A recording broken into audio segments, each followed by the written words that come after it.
ధనం సంపాదిస్తున్నానంటే ధనం నిలబడట్లేదు. ఈ శరీరం ఆకలి అవుతుంది, ఎంతో తింటున్నారు, కానీ మరలా తిన్న 5 నిమిషాలకి మళ్ళీ ఏమైపోతున్నారు, ప్రాణం అంతా ఏమైపోతుంది, నీరసం అయిపోతున్నాయి.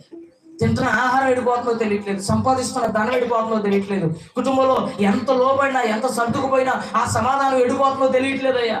సమాధానం ఉండట్లేదు, ఒంట్లో ఆరోగ్యం ఉండట్లేదు, ఇంట్లో ధనం ఉండట్లేదు, ఏ సమాధానం, నెమ్మది, శాంతి, అసలు మనిషికి నెమ్మదే ఉండట్లేదు అయ్యా. ప్రియులారా, నేను అంటాను, ఇలాంటి భయంకరమైనటువంటి పరిస్థితుల్లో నువ్వు చేయాల్సింది ఏంటంటే ప్రార్థన యందు నిలకడగా ఉండాలి. దేవునికి స్తోత్రం చెప్పండి, హల్లెలూయా. ఏ ప్రార్థన చేయాలి? నిలకడ కలిగిన ప్రార్థన చేయాలి. ప్రార్థనలో నిలిచి ఉండి, ప్రార్థనలో ప్రభు పాదాలు పట్టుకుని నిలకడగలిగిన ప్రార్థన.